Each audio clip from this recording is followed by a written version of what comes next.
2016년 예수님이 이 땅에 오신 성탄절을 이제 한 주를 앞에 두고 있습니다. 예수님이 이 땅에 오심을 바로 1장 마태복음 1장 21절은 자기 백성의 죄를 구원하기 위해서 예수님이 이 땅에 오셨습니다. 그래서 모든 사람들이 기뻐하고 이 성탄절을 우리가 참 기뻐하고 기뻐하는 것입니다. 자, 일주일 우리가 이제 성탄절을 앞에 두고 있는데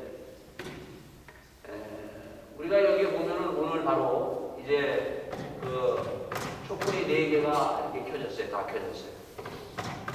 언제부터 이렇게 촛불을 이 독일에서 유럽에서 모르겠어요. 다른 데도 이렇게 하는지 잘 모르겠는데 독일은 제가 하여간 이 독일에 와서부터 늘 보는 것은 이렇게 성탄절을 앞에 두고 4주 전부터 촛불을 하나 켜서 주님의 이 땅에 오신 성탄절을 그들이 기억하면서 준비하고 있다는 것입니다. 자, 여러분과 저도 2016년에도 어김없이 우리가 함께 촛불을 하나하나 켜서 이제 4개의 촛불을 켜고 이제 25일날 예수님이 이 땅에 오신 그 주님을 준비하고 있습니다. 이 성탄에 그 준비하는 촛불 하나가 켜졌을 때 원래는 이 촛불은 무엇을 상징하는가 하면 예수님이 이 땅에 오신 초림을 상징합니다. 그래서 예수님이 이 땅에 오신 초림을 기억하면서 한 주는 기억하고 그것을 준비하면서 주님 앞에 예배를 드립니다. 두 번째 촛불이 켜졌을 때에는 예수님이 이 땅에 와서 십자가에 돌아가신 그 십자가의 의미를 깊이 그들이 묵상하면서 이 십자가의 그 은혜가 얼마나 감사한지 그 십자가의 은혜를 상징하는 두 번째 촛불을 그들이 켜면서 예수님의 십자가를 붙들고 나갑니다. 세 번째 촛불이 켜졌을 때는 바로 예수님이 십자가에 죽으시고 사흘 만에 부활하신 그 부활의 주님을 상징하면서 이 촛불의 의미를 기억하면서 예배를 드립니다. 자, 네 번째 촛불은 바로 예수님이 십자가에 죽으시고 부활하셔서 그리고 예수님이 약속하고 말씀하셨던 마지막 말씀, 내가 다시 오리라. 예수님의 재림을 상징하는 네 번째 촛불을 켜게 됩니다.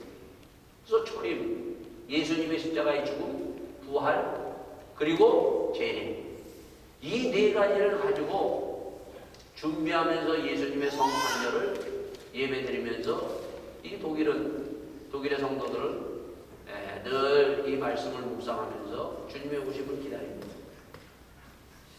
자, 저는 이번에 이것을 조금 바꿔가지고 마태복음 1장을 가지고 우리가 성탄절을 지금 준비하고 있습니다.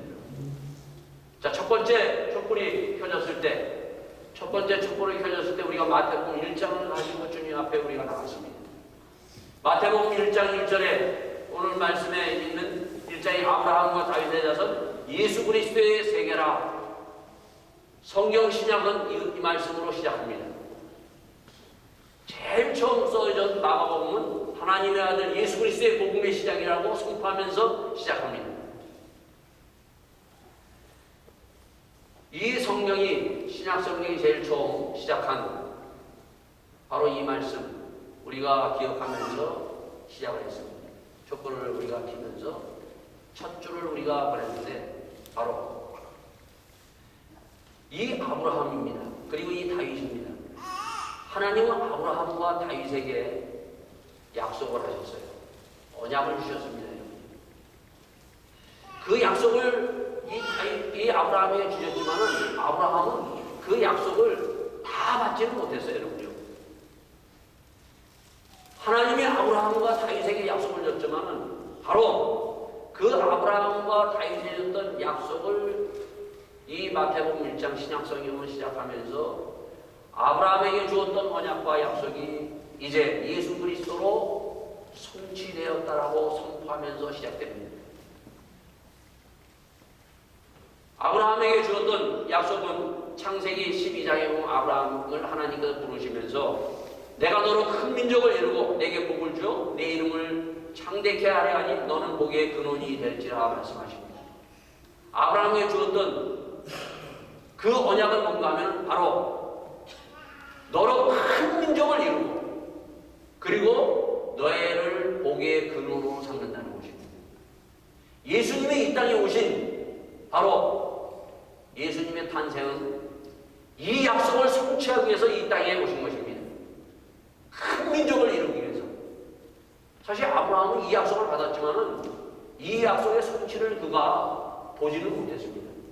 이미 하나님은 아브라함에게 이 약속을 주면서 이 약속을 이제 예수님이 이 땅에 오셔서 이루실 것을 하나님은 아시고 그리고 예수님이 이 땅에 오셔서 바로 그 아브라함에게 주었던 약속을 성취하셨습니다. 그것이 바로 예수님이 이 땅에 오신 목적입니다. 또한 뿐만 아니라 아브라함에게 복을 줬어요, 여러분. 우리가 창세기를 보면 아브라함의 복을 받죠.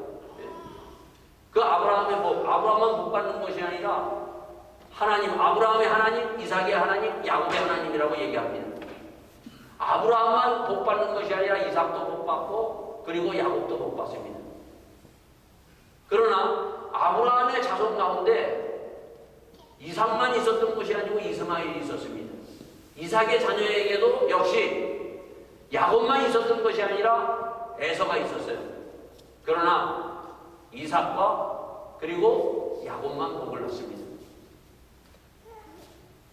그 복은 바로 아브라함의 하나님, 이삭은 그 아버지가 믿었던 바로 하나님을 그가 믿어서 그가 복을 누립니다. 그 복은 어떠한 복인가? 아브라함은 자손의 축복을 받습니다. 이삭은 어떠한 축복을 받는가? 이삭은 하나님으로부터 우물을 파면은 물이 나오는 축복을 받습니다. 그리고 가장 그 믿음의 조상 가운데 오래 사는 장수의 축복을 받습니다. 야곱은 어떠한 축복을 받는가? 야곱은 복이라는 걸 알았어요, 여러분요. 하나님이 복 주신다는 걸 알았어요. 여러분, 우리가 하나님이 복 주신다는 것을 믿습니까? 야곱은 이것을 낳으면서부터 알았어요. 그래서 어떻게 해서든지 저 하나님이 주시는 저 복을 형이 다 받을 텐데 그 형의 것을 그가 뺏기 위해서 팥죽 한 그릇을 가지고 배고팠을 때 그 복을 빼앗았습니다. 왜? 하나님이 주시는 복을 알았기 때문에. 만약에 그 복, 하나님, 아버지가 믿었던 그 이삭이 그 믿었던 하나님, 그 복을 만약에 믿지 않았다면 에서처럼 그 복을 그냥 버려버렸을 거예요. 그러나 야곱은 하나님이 복 주신다는 것을 알기 때문에 하여간 어떤 수단과 방법을 가리지 아니하고 그 복을 빼앗아 하나님의 복을 그가 받았던 사람입니다. 오늘 여러분과 저가 사실은 이러한 야곱과 같은 믿음이 있어야 돼요. 복은 분명히 내가 힘써서 얻는 것이 복이 아닙니다. 하나님이 주십니다. 하나님이 복을 주신다는 것을 알면은 그 복을 정말 내가 누릴 수 있고 내가 그 복을 받아야 돼요. 그렇기 때문에 그 아브라함은 정말 그 복을 받기 위해서 온갖 수단을 다 동원해서 하나님의 복, 그 형에게 가는 그 복을 뺏어서 자기가 그 복을 누려서 하나님의 복을 누립니다. 물론 그것을 정당화한 것은 절대 아니에요. 하나님은 그러한 야곱을 어떻게 했는가? 하나님은 그 야곱을 정말 그 골반뼈를 부러뜨려서 가지고 쩔뚝발이를 만들어서도 그를 하나님의 사랑으로 만듭니다. 오늘 이러한 정말 야곱과 같은 하나님 다 복 주지 않으면 안 됩니다. 이렇게 물고 늘어지는 그러한 야곱과 같은 믿음이 있어야 돼요.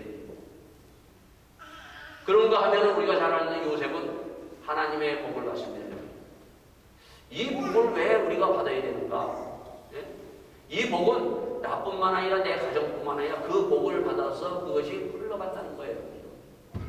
우리가 창세기 38장에 보면 그 요셉이 어떻게 됩니까, 여러분요? 그 애굽에 내려가가지고 보디발의 집에 들어갔을 때 보디발의 집에 들어가서 그 요셉을 이 보디발에 있음으로 말미암아 그 복이 그 보디발의 집에 흘러가는 거예요. 그러니까 하나님의 주신 복을 내가 받으면은 그 복은 나 하나로 끝나는 것이 아니라 그 복은 다른 사람에게 흘러갈 수 있는 복입니다. 자기가 복 받고 그 가정이 복 받고 그 요셉을 통해서 그 나라가 복 받고 하나님의 주시는 이 복이 이렇게 흘러감으로 말미암아 그 복이 무엇인가를 우리에게 보여줍니다. 자, 그러면서 바로 예수님이 이 땅에 오셔서 우리가 예수님을 믿는 가장 중요한 것, 누구나 다 인생은 누구나 다 이 땅에 오는 사람은 다 복을 받기를 원합니다.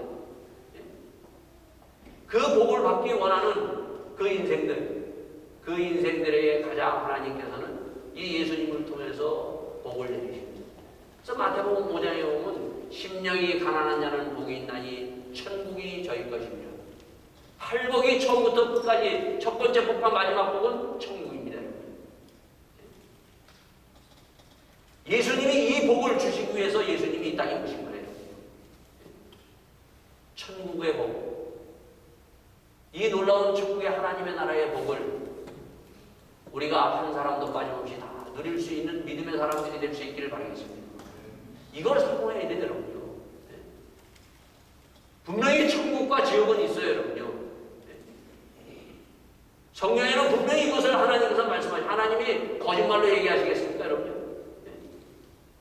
만약에 내가 이 복을 받지 못하면, 천국의 복을 받지 못하면, 그러면 중간지대로 가는 것이 아니에요, 여러분요. 두 군데밖에 없습니다. 천국과 지옥이에요. 사람들이 그런 얘기를 하죠. 야, 참 지옥 같다. 아주 힘들고 정말 말할 수 없고 정말 그 괴로울 때 야, 지옥 같은 그런 걸 얘기합니다. 그런데 그것은 우리가 이 땅에서 누리는 것은 아무것도 아니에요. 주님이 이 땅에 오신 것은 바로 그 어두운 영역에서 끄집어내서 지옥과 같은 삶에서 우리를 끄집어내서 하나님의 나라 천국으로 오기 위해서 주님께서 이 땅에 오셨다는 것입니다. 이 하나님의 놀라운 축복, 이 축복을 정말 받아서 이 축복을 누릴 수 있는 믿음의 사람들이 될 수 있기를 바라겠습니다. 이 언약을, 이 약속을, 이 복, 신령한 복, 이 천국을 이루기 위해서 예수님이 이 땅에 오셨다라고 선포하고 시작합니다. 근데 1장 1절에 뭐라고 얘기해요? 1장 1절에 거기에서 얘기하죠. 아브라함과 다윗과 그 예수 그리스도의 세계라 얘기합니다. 여러분. 세계라. 아브라함에게는 이 복과 이 하나님의 주신 이 축복이 자기 가정에만 임했어요, 여러분요. 그럼 그 복이 어떻게 했어요, 여러분요? 그 나중에 다윗에게 약속한 다윗의 나라 이스라엘에게 임했어요. 그러나 그 복은 바로 예수 그리스도를 통해서 전 세계에 이 땅에 있는 모든 사람들에게 임하겠다고 선포하면서 바로 시작을 합니다. 이 예수님의 축복을 여러분과 제가 받아서 누릴 때 바로 그 복이 얼마나 귀한 것이는가를 우리에게 말씀해 주고 있습니다. 자, 두 번째 촛불. 자, 두 번째 촛불을 켜면서 우리가 예배 드렸죠. 자, 두 번째 촛불은 뭐였습니까, 여러분? 뭐 4주 전도 아니고 3주 전에 우리가 이 촛불을 켜면서 같이 예배를 드렸어요. 한빛 예수당과 함께 우리가 예배를 드렸죠. 이 두 번째 촛불은 어떠한 의미가 있다고 제가 이 촛불을 켜면서 드렸는가 하면 바로 예수님의 모습이에요. 예수님의 모습. 자, 예수님의 모습을 이 신약성경에는 우리에게 생생하게 마태, 마가, 누가, 요한복음을 통해서 예수님이 누구인가를 보여주고 있습니다. 그러니까 성경을 읽으면 예수님이 누구인가를 보여주는데 그냥 예수님은 이러한 사람이라고 소개해 주는 것이 아니라 이 예수님 예수님의 모습이 누구의 모습이 된다고? 그게 교회의 모습이라는 거예요. 우리 시온교회가 그리고 이 땅에 있는 모든 교회는 바로 이 예수의 모습이 교회의 모습이 되어야 돼요. 이 간격을 자꾸 줄여가야 돼요. 주님은 이 땅에 오셔서 바로 교회라는 공동체를 세웁니다. 그 공동체를 그냥 세우는 것이 아니라 바로 예수의 모습을 가지고 주님께서는 교회를 세우셨어요. 2016년 다시 한번 우리 교회의 모습이 주님의 모습으로 닮아가면 주의 모습으로 가깝게 정말 회복되는 시온의 재단이 될 수 있기를 바라겠습니다. 예수님의 모습을 왜 우리가 보는가? 예수님의 모습은 성도의 모습입니다. 내가 얼마만큼 그 예수님의 모습을 가지고 있느냐에 따라서 주님과 나 사이의 거리가 얼마만큼 있느냐 없느냐.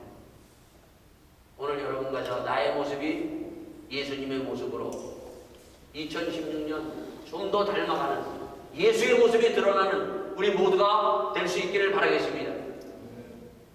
그 예수님의 모습, 예수님이 왜 교회를 세우셨는가? 예수님이 세우신 것은 예수님이 이 땅에 오셔서 12제자를 부르잖아요. 예수님이 12제자를 부르는 것은 공동체, 교회를 세우게 하고 그 공동체가 무엇인가를 보여준 것입니다. 12제자를 불러가지고 그냥 예수님이 같이 우리 그냥 놀자 그러셨어요? 예수님이 12제자를 불러가지고 시장을 가든 길거리를 가든 어디를 가든 성전을 가든 회당을 가든 늘 예수님이 그 12제자들과 함께 하셨던 것이 있어요. 여러분. 그게 뭡니까? 말씀. 그래서 이 예수님의 이 모습 가운데 이 교회의 모습은 바로 말씀 공동체가 되어야 된다. 말씀 공동체. 항상 말씀으로 중심으로 모입니다. 여러분. 왜 말씀이 중요한가? 말씀을 알아야 예수님의 모습을 알 수 있고 그 공동체 이 교회가 예수의 모습을 닮아갈 수 있고 내가 예수의 모습으로 바로 닮아갈 수 있기 때문이에요. 두 번째, 이 공동체는 어떤 공동체라고 그랬어요? 예수님의 공동체는 믿음의 공동체입니다. 그 믿음이 뭔가? 바로 예수님이 누구인가를 알고 그 예수님을 믿고 나가는 믿음의 공동체. 여러분과 저는 바로 이 믿음을 가지고 오늘도 예배를 드리는 것입니다. 우리는 한 믿음을 가지고 있어요. 예수를 믿는 믿음으로 나와서 여기에 불교를 믿고 뭐 다른 것을 믿고 있는 믿음으로 나온 사람들이 있어요. 다 우리는 한 믿음을 가지고 나와서 그 믿음의 공동체를 가지면서 주님 앞에 나가는 것입니다. 그래서 믿음이 있어야 돼요. 그 믿음은 뭔가? 바로 예수님을 믿는 이 확실한 믿음이 있어야 됩니다. 또한 이 공동체는 어떠한 공동체인가? 이 공동체는 성령 공동체예요. 예수님의 말씀으로 십자가에 지시고 부활하신 후에 40일 동안 제자들을 다 모아놓고 주님이 약속하시면서 너희는 이 예루살렘을 떠나지 말라. 하나님의 약속을 기다리라고 했습니다. 그들이 기다리면서 120명이 마가의 다락방에서 주의 말씀을 그 약속을 붙들고 간절히 기도했더니 120명 한 사람도 빠짐없이 그 위에 뭐가 내립니까? 성령이 내려요. 그래서 물과 성령으로 한 사람 한 사람 붙는다 했대요. 성령이 없는 하나님은 인간을 창조할 때 창세기에 보면 제일 하나님은 말씀으로 창조하고 흙으로 갖고 말씀을 창조하시고 거기에 뭘 부어주셨어요? 하나님의 신. 성령이라는 건 하나님의 신이에요. 여러분.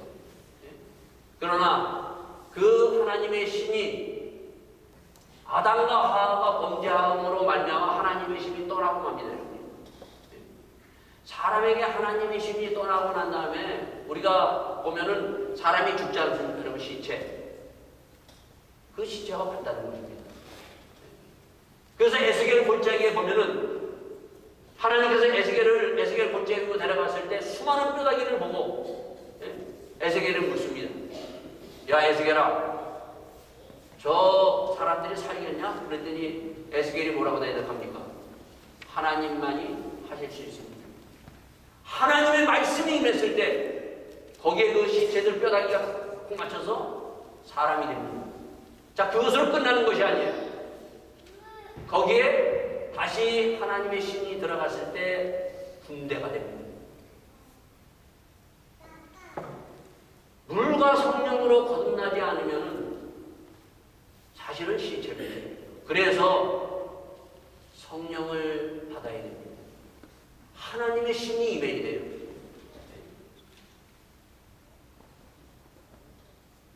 자, 그래서 바로 이 교회는 성령 공동체예요. 성령 공동체. 우리가 예수 믿고 거듭나서 물과 성령으로 거듭나서 함께 모여서 예배드리는 성령 공동체라고 얘기를 합니다. 또한 이 공동체는 어떤 공동체입니까? 사랑의 공동체. 사랑. 그래서 시편 133편에 보면 우리가 같이 햇빛 예수단과 함께 예배드리면서 성도가 연합하여 하나님 앞에 이 나가는 연합하여 참으로 예배드리고 함께 하는 것이 얼마나 이것이 정말 기쁘고 감사한지 그 감사하는 것을 거기에 시편 133편에 있는데 그 시편 133편은 어떠한 시편인가 하면은 이스라엘 백성들이 그들이 원래는 서로 남과 북이 갈라져서 싸우는 겁니다. 기타 싸웠습니다. 형제들끼리 싸우는 거예요. 그 형제들과 싸워가지고 올라가면 포로로 잡혀갔어요. 포로로 잡혀갔다가 보니까 그 포로에서 참 우리들이 왜 싸웠는가?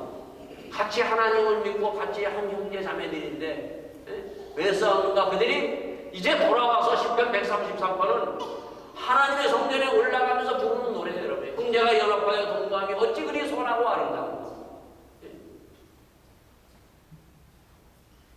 우리는 서로 한 믿음을 가진 사람들입니다. 한 성령의 그 공동체 안에서 바로 하나님 앞에 나가는 믿음의 성도들입니다. 가장 추한 것이 뭔가 하면 싸우는 거예요. 같은 그 성도끼리 싸우는 것이 가장 추한 것입니다. 항상 이 공동체는 사랑의 공동체, 형제가 연합하여 동감이 어찌 그리 선하고 아름다워.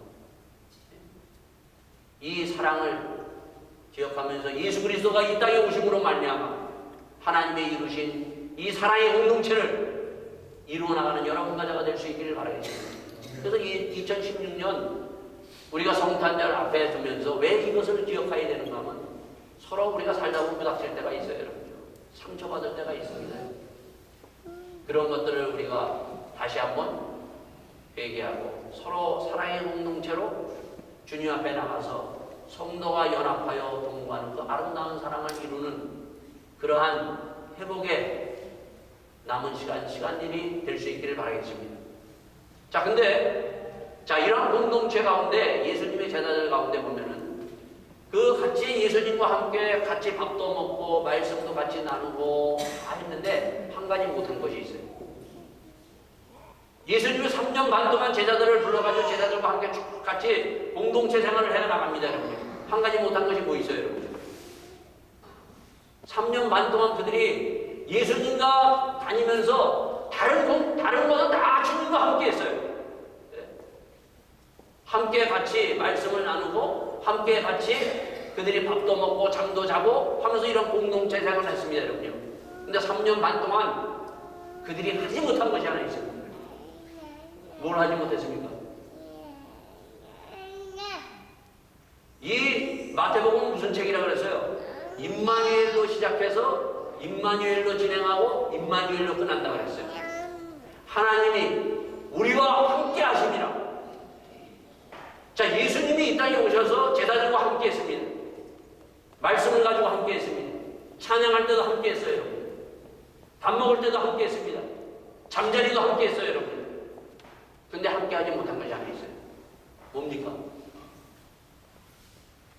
함께 하지 못한 것이 바로 뭔가 하면 기도를 함께 하지 못했어요.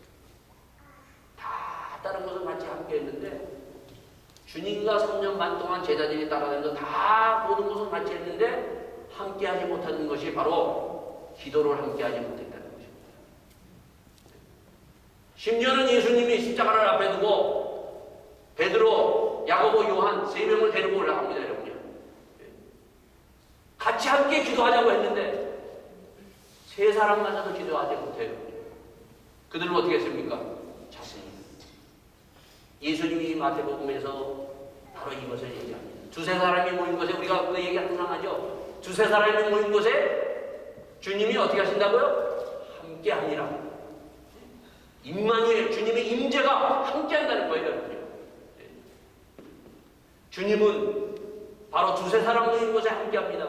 2-3사람이 모여서 기도하는 곳에 함께 합니다. 그래서 이 함께 한다는 이것을 함께하지 못했던 이 제자들이 예수님이 십자가에 죽으시고 부활하신 후에 그들이 함께 기도했어요. 120명. 왜 그들이 함께 모여서 기도하는가 하면 같이 함께 주님과 함께 기도하지 못했잖아요, 여러분요. 그러나 그들이 함께 기도했을 때 어떻게 합니까? 그 기도했을 때 120명 무리 위에 하나님의 임재가, 주님이 하나님이 우리와 함께 하신다는 그것을 체험하고 경험했다는 것입니다. 여러분.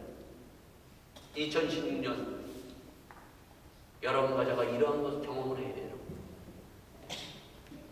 우리가 예배드릴 때 함께 예배드리면서 주님이 이곳에 임재한다는 것을 우리가 압니다. 그렇지만은 기도할 때 주님은 함께 하십니다. 함께 기도하는 기도의 공동체가 될 수 있기를 바라겠습니다. 그들은 그러기 때문에 함께 그들이 기도했어요. 그 임마누엘의 하나님, 그 함께 기도하면서 어떻게 했다고요? 불이 내렸어요. 불이. 성령의 불이 떨어졌습니다, 여러분요. 왜 성령의 불이 그 120명 무리 함께 했을 때 그 성령의 불이 떨어졌는가?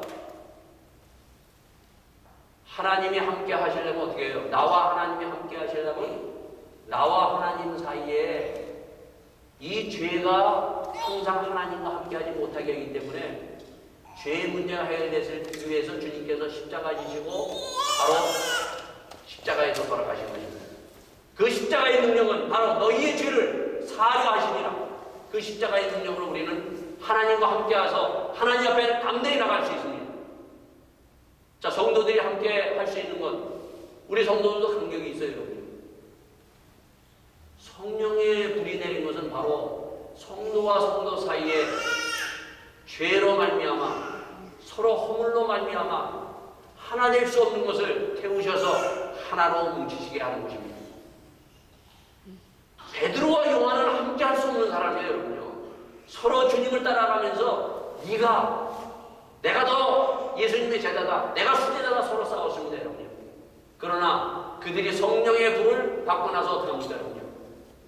그들이 같이 성령으로 같이 가면서 하나 되는 것을 이 사도행전에서 우리에게 보여주고 있습니다. 여러분과 저 부부 사이에서도 부부가 예를 들어서 하나 됐습니다. 결혼하면. 근데 하나 되지 못하는 건 뭐예요? 아내가 남편이 누구 둘 중에 남편이 죄 지면 하나 될 수 있어요? 없어요? 나가서 바람 피우는데 그 바람 피우고 다른 여자 생기는데 하나 될 수 있어요? 없어요? 하나가 안 돼요. 그 죄의 문제를 해결했을 때 어떻게 부부는 다시 하나 될 수 있습니다. 그렇잖아요? 그것을 해결하기 전까지는 말이 같이 사는 것이지 하나가 절대 될 수가 없습니다. 성도들도 마찬가지예요. 성도들도 우리가 같이 예배드린다고 해서 하나 되는 것이 아닙니다. 성도와 성도 사이에 거기에 가로막힌 죄가 해결됐을 때 하나를 이루는 바로 성령의 공동체가 되는 것입니다. 그래서 예수님의 그 약속의 말씀, 우리가 믿고 주님 앞에 나가서 함께 기도하는 거예요. 그 함께 기도했을 때 하나가 되는 것이 바로 하나님의 감토하는 일들의 성전, 그 사도행전에 보이지 않았어요. 성도가 연합하여 하나 되는 것이 무엇인가? 이러한 아름다운 하나님을 이루어나가는 2016년이 될 수 있기를 바라겠습니다. 자, 세 번째입니다. 세 번째 조건이 켜지면서 우리가 무슨 예배를 드렸습니까, 여러분? 어떤 말씀을 가지고, 임마누엘이라는 말씀을 가지고, 특히 창세기 38장에 있는 요셉을 생각하면서 같이 한번 주님 앞에 나왔습니다. 요셉은 어떤 옷을 입었다고요? 첫 번째 어떤 옷을 입었습니까, 여러분요? 채색 옷. 그 다음에 어떤 옷을 입었어요? 종류의 옷을 입었죠? 보디바들의 집에 와서 종으로 살아갑니다. 세 번째 어떤 옷을 입었습니까? 죄수의 옷을 입고 감옥에 들어갑니다. 그 다음에 어떤 옷을 입습니까, 여러분요? 청리의 옷을 입어요, 여러분요. 그러나 거기에서 우리에게 보여주는 것은 채색 옷을 입었던, 종의 옷을 입었던, 죄수의 목을 입었던, 총리의 옷을 입었던 요셉은 동일하게 자기가 하나님과 함께함으로 말미암아 자기의 의미와 책임을 다한 것을 우리에게 보여주고 있어요. 내가 어떤 옷을, 우리는 이러한 옷을 우리가 갈아입습니다. 어떨 때는 우리가 정말 좋은 옷을 입을 때가 있어요. 예? 정말 좋은 어떤 환경에 우리가 처할 때도 있습니다. 그러나 인참게 고난으로 우리가 빠져들어갈 때가 있어요. 이게 인생이지만은, 그러나 그러한 인생을 드러나가 가면서 천국과 지옥을 오르나가 가면서 거기에서 흔들리지 않는 요셉을 통해서 우리에게 보여주고, 다윗도 마찬가지로 우리에게 이것을 보여줬습니다. 사망의 음침한 골짜기로 다닐지라도 해를 두려워하지 않는 것은 주님이 나와 함께함이라.